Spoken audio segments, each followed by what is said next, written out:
欢迎回到我的频道。今天的背景呢有点不一样，因为今天是关于彩妆的内容分享。朝着这样的光线的话，更加有利于展示彩妆的状态。之前我已经跟大家介绍过，我个人比较喜欢隔离加蜜粉的彩妆组合。尽管我之前做过彩妆师，但是在日常生活中，我的彩妆步骤呢并不是很复杂。在我的学生时代，周围的女生就已经开始特别在乎彩妆而大于护肤的占比的时候呢，我就一直认为好好护肤呢远比你去精细化妆要重要的多。因为干净细致的皮肤呢，你的底妆更容易出来效果。如今的这种紧张的社会氛围下，让人不得不越来越精致。前段时间给我的好朋友化妆，就会发现其实高光修容他也没少买，但是基本上不用，因为他不太知道这些东西到底应该怎么用。所以今天呢，就把我的彩妆内容呢再扩充一点点，顺便展示一下我最近购买了哪些彩妆单品。在开始彩妆之前呢，我会用到这两个唇部的小工具，一个是 Junjeff 的这个油橄榄唇霜，它是这种纯霜状的质地。选用这种霜状的质地呢，可以快速的被唇部所吸收。这样的一个步骤呢，也适用于你开始护肤之前，或者你晚上睡觉之前，都可以采用这样的护唇步骤。之后再用这支我之前介绍过的 Matic Aid 的角鲨烷唇部精华，这种油润状的啫喱质地呢，可以很好的锁住唇部的水分，涂的时候可以稍稍以打圈的方式超过一点唇周，不用担心它油亮的状态。做完底妆的步骤之后，你拿纸巾按掉就可以了。接下来是妆前乳的部分，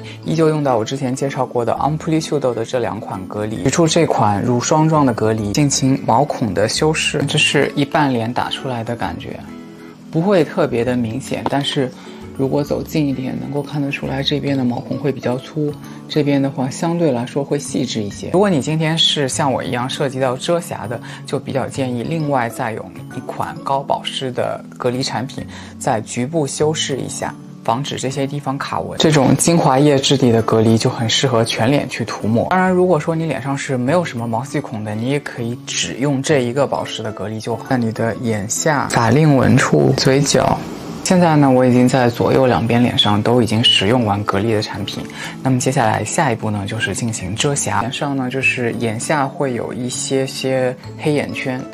然后法令纹比较重，然后我最近长了2颗痘痘留下来的痘印，那主要就是遮这些地方。会用到的产品呢是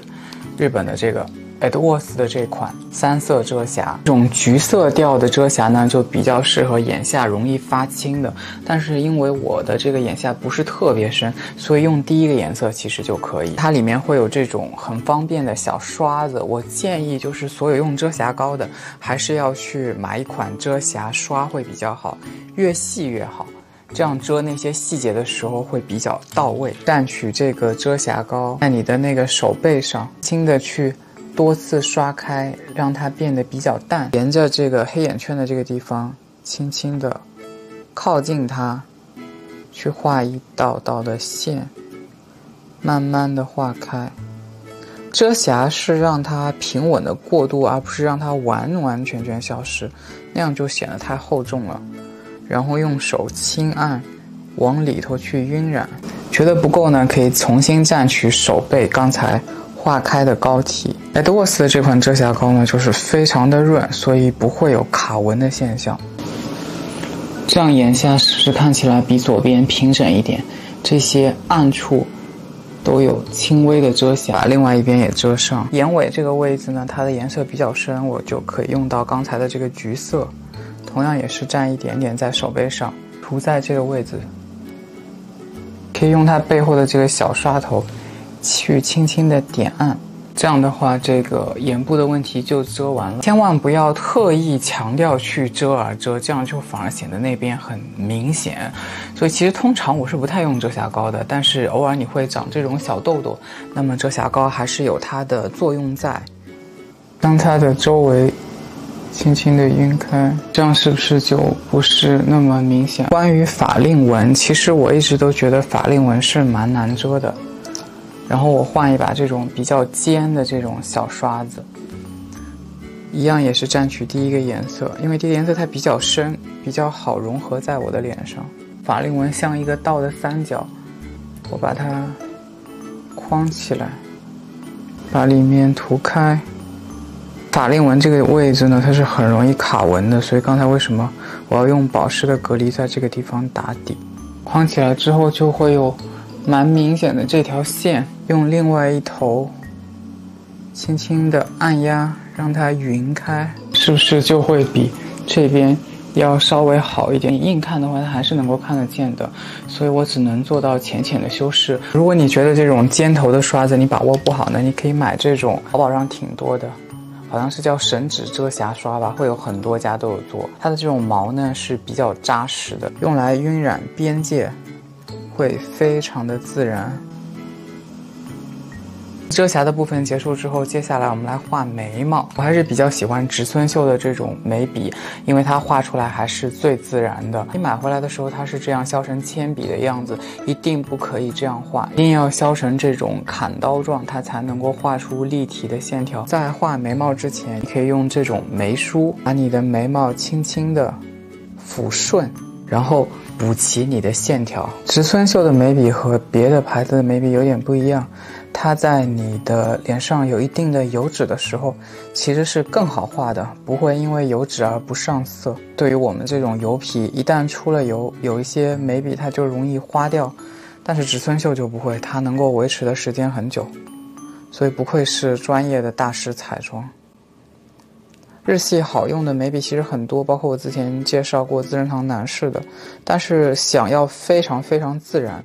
我觉得还是植村秀。一边画完眉毛，一边还没有画。如果你画完之后觉得哪边的线条画得过浓，因为眉毛是有体积感的嘛，它不是一个完整的一坨黑，像蜡笔小新那样，可以用这种眉刷轻轻的将它刷开，让它有一个过渡，尤其是眉头这个部分。很多人会把眉头画得太实了，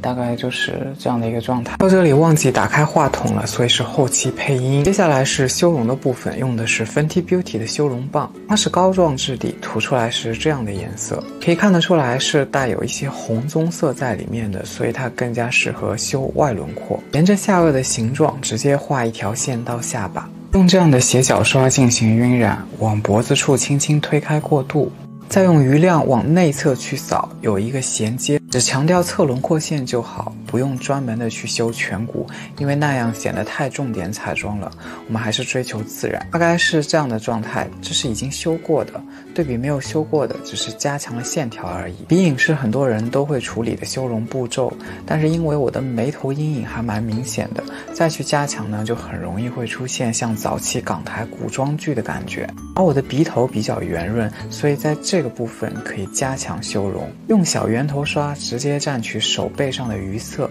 用余亮进行晕染会更加的自然。一点点的修容呢，就可以加强这种轮廓感。接下来是粉底的部分，因为是夏天，我又是大油皮，所以用的是一款有色粉饼，这是来自资生堂的リパイタルグラナス。リパイタル就是悦薇的意思，它是来自于日本本土一个针对抗初老的高级线，彩妆也非常出彩。第1年我还在北京学彩妆的那年，我们班上有一个女生亲戚在日本，就给她买的这个牌子，算是当时日本非常流行的时尚彩妆了。现在在日本能看到的店铺并不多，会嵌在一些专门店里头。很多达人都很喜欢这个牌子的粉饼，粉质非常非常细腻，即便出油的时候直接按压上脸也不会结块。用粉扑来回弹按取粉，直接上脸轻拍。我两颊这边是有轻微黄褐斑的，可以重复按压上粉，有遮瑕的效果。现在呢，我在一半脸上已经打完了这个粉，可以看得出来，这个就是自然的出油，然后这边按压之后已经完全是压光，它的粉质是相当细的，可以近一点给大家看。这个粉饼呢有一个缺点，就是它的色号，我现在用的呢已经是它的最白的颜色，所以如果你皮肤特别白的话，可能会觉得有一些暗沉。自然白皙的人的话，它虽然是黄调，但是上脸的话其实是非常柔和的那种白。它的这个盒子呢，其实包装说实话蛮难看的。リパイタル其实算是比较高级线了，但是这个盒子其实是蛮丑的。好在就是资生堂所有的粉饼呢其实是通用的，就是它的这个所有的粉饼都是一样的大小，你可以买资生堂旗下别的好看的粉饼来进行替换。很多化妆师他们会在底妆之前就用膏体的修容去修，之后上了正式的底妆之后呢，他们会用粉状的修容再打一遍，这样就会有一种从里面向外透出来的那种阴影感。那么就用一个老的修容网红 Kevyn Aucoin 它是完全不会发红的。依旧用到是这样的斜头刷，轻轻的蘸取一点，然后拍在它的镜子上，可以让它更加的均匀。将重色按在这条侧轮廓线上，然后依旧跟刚才的顺序一样向里头去扫。我们以前学彩妆的时候呢，比如说你想要你的下巴的这个线条更加明显一点，你就可以用这个尾巴的这个部分稍稍蘸一点点颜色，然后看着镜子，针对你想修的这个位置轻轻的往下，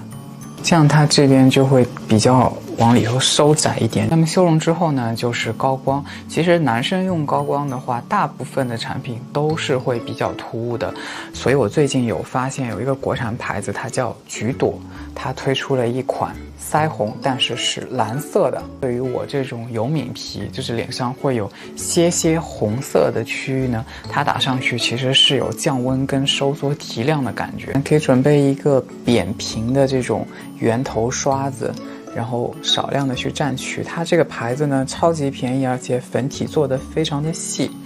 然后在这个眼头的位置直接去点按，将其晕开。这种蓝呢，其实即便是社交距离也不会特别的明显，就是很自然。我对底妆的要求就是一定要自然嘛。这种刷头呢就比较适合提亮眼头这个部分，然后我也想打亮眼下这个区域，那么就可以用同样的这种斜头刷，少量的去蘸取，然后眼下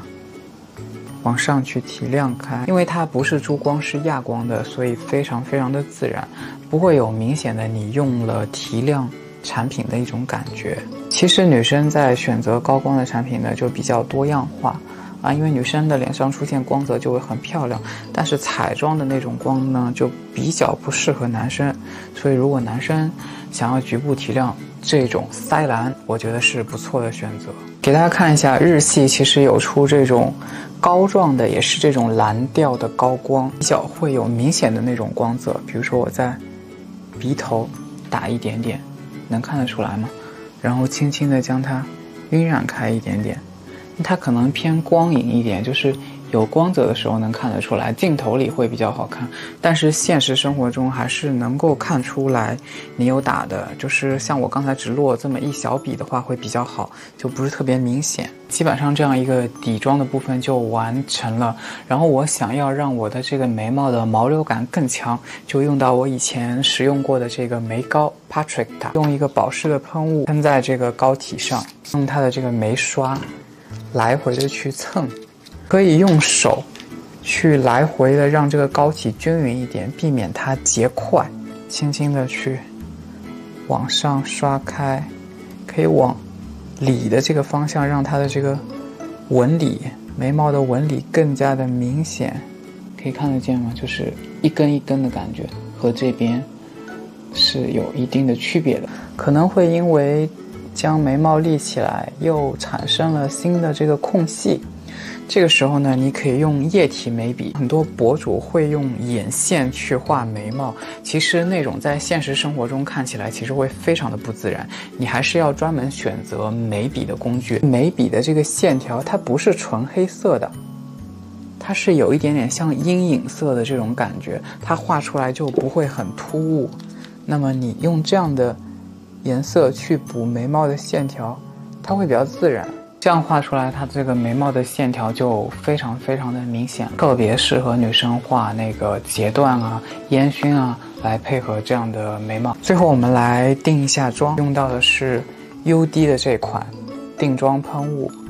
我觉得它设计还挺好的，就是它里头还有一个盖子，这样如果女生放在包包里面的话，它不太容易漏。我个人认为，就是油皮定妆的意义是有的，但是不是特别大。